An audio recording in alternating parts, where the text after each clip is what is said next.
E aí pessoal, tudo beleza? Aqui quem tá falando é Lucas Mateus e está começando mais uma aula de imunologia. A gente vai falar hoje sobre órgãos linfóides primários e secundários, ou órgãos do sistema imune. Essa é a aula 6 e a gente vai ver tudo isso agora. Pois é, está começando a nossa aula 6, órgãos linfóides primários e secundários. Então, para que servem os órgãos de defesa? Os nossos órgãos de defesa servem para a produção de células, a maturação de células e a filtragem do sangue e da linfa. Se a gente fala de produção de células, a gente deduz que é por meio de hematopoese, que a hematopoese é a produção das células. A maturação das células, podemos dar um exemplo como o amadurecimento dos linfócitos.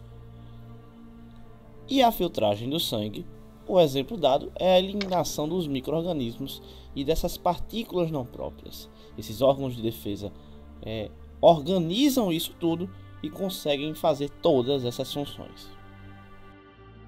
O que são órgãos linfóides primários e secundários? Órgãos linfóides primários contra órgãos linfóides secundários. Os órgãos linfóides primários são os que produzem e armazenam células do sangue. Se eles produzem células do sangue, então vemos a hematopoese abaixo, que é a produção das células. Se você não sabe ainda o que é hematopoese, pode clicar na caixinha da hematopoese para ir para a aula 3. E os órgãos linfóides secundários somente armazenam essas células do sangue, ou seja, são bases de defesa do nosso organismo. Então, enquanto os primários produzem e armazenam, os secundários somente armazenam. Quais são os órgãos linfóides primários e secundários? Os órgãos linfóides são divididos em primários e secundários, e os primários são a medula óssea, o timo e o fígado fetal, que o fígado fetal faz a produção das células do sangue até o 6º mês de gestação, enquanto o feto ainda está em desenvolvimento. E os secundários são os linfonodos, o baço, o apêndice, as tonsilas, a adenoide e as placas de Peyer. Organização dos órgãos linfóides: adenoide, tonsilas, timo, linfonodos, baço, placas de Peyer, apêndice e medula óssea estão configurados dentro do nosso corpo. Dá para ver a silhueta do corpo à direita. E vamos lá. A adenoide é essa bolinha azul, a tonsila essa parte rosa. Então, isso aí é onde estão localizados. Isso é a localização. E por meio esquemático está sendo demonstrado na silhueta. Lembrando que quando eu for falar de cada um, eu vou dizer onde ele se encontra. O timo é a bolinha roxa. Os linfonodos estão espalhados por todo o organismo e são identificados por essas bolinhas cinzas que estão na figura. O baço é essa meia-lua e as placas de Peyer também estão espalhadas. Porém, eu mostrei em uma parte aí onde elas se encontram. O apêndice também está demarcado por esse triângulozinho rosa e a medula óssea está localizada como esse osso de cachorro. Vamos começar com a adenoide. A adenoide é um órgão linfóide secundário. São duas glândulas do sistema linfático. Ela estimula a resposta imune e abriga os linfócitos, já que ela é um órgão linfóide secundário. Estão na região da nasofaringe, acima do céu da boca. Ou seja, quando você abre a boca, você não dá para ver a adenoide. Porém, ela está na parte acima do palato mole. A adenoide é o nome das duas glândulas e não da doença. O nome da doença é adenoidite. Quando você vai ao médico, quando criança, e você está com sua adenoide inflamada, o nome da doença é adenoidite. Muita gente se perde a dizer adenoide. Vamos às tonsilas. Tonsilas, dá para perceber que quando a gente abre a boca, existe lá aquelas glândulazinhas que estão logo após na região da faringe. Dá para ver aí, ó. É um órgão linfóide secundário. São glândulas do sistema linfático.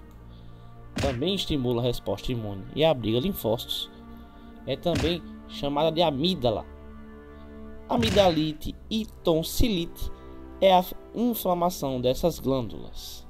E muita gente já retirou as tonsilas para impedir a inflamação. Porém, não é tão indicado assim, já que elas são responsáveis pela defesa dessa parte faríngea. Timo. Timo é um órgão deveras importante. Ele é um órgão linfóide primário. Ele é produtor e maturador de linfócitos T, ou seja, o amadurecimento dos linfócitos T é feito no timo. Produz timosina, que induz o amadurecimento dos linfócitos T.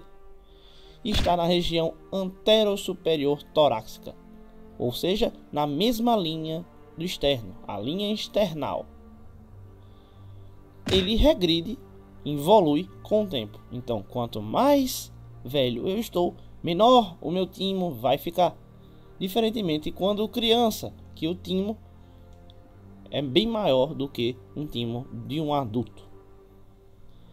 Existe uma coisa chamada seleção positiva e seleção negativa. A ideia da seleção positiva e negativa no timo é de organizar os linfócitos T que estão preparados para a batalha ou não.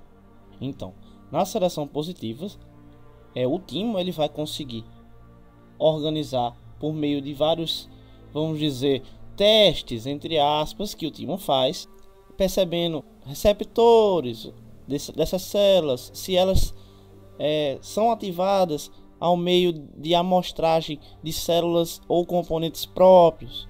É isso que o timo faz na seleção positiva. Então, na seleção positiva, ele vai deixar essas células T já preparadas para a batalha, vai deixar passar. Você está pronta para a batalha, então você pode ir para a guerra. E a seleção negativa já é o contrário. Ela vai excluir e vai matar essas células T que não estão preparadas para a guerra. Ou seja, tem algum tipo de erro na sua conformação. Ou seja, ela pode ser reativa e conseguir matar componentes próprios. Ou seja, ela vai começar a fazer uma reação autoimune. É isso que algumas das células T podem fazer. Não podemos esquecer que o timo é sensível a corticosteroides. Ou seja, os corticoides atrofiam o timo, fazendo que o timo não amadureça corretamente os linfócitos T, aumentando as chances de contrair doenças. Tanto doenças normais, doenças alérgicas ou doenças que afetam o sistema imunológico, como doenças autoimunes. Lembrando que no futuro, irei fazer um vídeo explicando a maturação dos linfócitos e vai aparecer essa maturação direitinho. Então vai aparecer alguma coisa nessa tela aqui, você vai clicar e vai direto para essa aula, certo? Vamos falar agora sobre os linfonodos. Os linfonodos estão espalhados em todo o corpo. Estão aqui, aqui, aqui, aqui, aqui também, aqui, aqui, aqui, aqui, aqui, aqui, e aqui, e aqui, e aqui. Órgão linfóide secundário são as estradas do sistema linfático. Como a estrada é um meio de transporte dos linfócitos e das células apresentadoras de antígenos. Os gânglios linfáticos filtram a linfa. E, como já foi dito, os linfonodos estão espalhados por todo o nosso corpo. Baço é um órgão linfóide secundário. É altamente vascularizado. Temos que lembrar que o baço não tem nenhum tipo de contato com o sistema linfático. Ou seja, ele é do sistema sanguíneo. Ou seja, tem a ver com o sangue. Por isso que ele é altamente vascularizado. Está na região hipocondríaca esquerda, acima do rim esquerdo. É o maior de todos os órgãos linfóides. É um órgão extremamente frágil, podendo ser rompido em acidentes, principalmente em acidentes de trânsito. Indivíduos que fizeram a esplenectomia perdem 10 anos de vida. Pode-se dizer que perde 10 anos de vida, pois não vai ter as habilidades do baço no seu organismo, ou seja, não vai ter as vantagens de uma pessoa que tem o baço. Quem fez esplenectomia é mais propenso a ter sepsis, ou seja, tem infecção no sangue, já que o baço é o filtrador oficial do sangue, velho. Ele é muito importante para o sangue. Hematocaterese, esse nome feio é o nome que se dá ao cemitério das células do sangue. O baço é o cemitério das células do sangue. As hemácias, que vivem aproximadamente 120 dias, aparecem por lá para serem renovadas. Ou seja, as células, essas hemácias velhas vão ser mortas e alguns componentes que estão nessas células vão ser reutilizados para fazerem outras hemácias. Placas de Peyer. As placas de Peyer são essas partes mais rocheadas na figura. É um órgão linfóide secundário. É as bases de defesa do sistema digestório. São armazenadores de linfócitos e base para entrega de antígenos locais. E encontram-se em maior quantidade no íleo. Então, as placas de Peyer, que foi descrito naquela figura lá na frente do corpo humano, aquele quadradinho são essas bolinhas rocheadas que estão aparecendo nessa figura, e elas são encontradas no íleo. Apêndice é um órgão linfóide secundário. Dizem que o apêndice não tem função real, e isso é mentira. Ele encontra-se no quadrante inferior direito do abdômen. Ele tem a função de armazenar grandes quantidades de linfócitos e também algumas bactérias benéficas da flora intestinal, que podem repovoar a flora intestinal em situações difíceis. Por exemplo, aconteceu que você teve uma infecção intestinal e teve uma desinteria muito forte, tendo desidratação, e você perdeu muita coisa boa do seu sistema digestório, perdendo também até as bactérias da flora intestinal. Então o apêndice ele vai servir para repovoar, fazendo que sua digestão também seja melhor em relação à situação que você teve, né, da disenteria. O apêndice tem que se ligar no apêndice, que o apêndice pode haver a inflamação dele. E vemos aí agora duas figuras: a figura do apêndice normal e do apêndice inflamado. Então o apêndice normal fica inflamado, aumenta de tamanho, fica inchado, e a inflamação do apêndice é a famosa apendicite. Lembrando que essa inflamação, quando descoberta, deve ser tratada o mais rápido possível, pois ela pode levar o indivíduo à morte. É uma besteirinha que pode dar uma grande dor de cabeça. Medula óssea, ou seja, o órgão linfóide mais importante que existe, porque sem ele não teríamos células do sangue. Órgão linfóide primário é a grande fábrica de células do sangue. Hemácias, leucócitos e plaquetas são produzidas na medula óssea. Lembrando também que iremos falar sobre medula óssea, iremos falar profundamente sobre a hematopoese em um vídeo no futuro. Qualquer coisa é só clicar no nome medula óssea se tiver disponível. Ele é o maturador dos linfócitos B, ou seja, o amadurecimento dos linfócitos B é feito lá. E nos adultos está presente em ossos de grande calibre.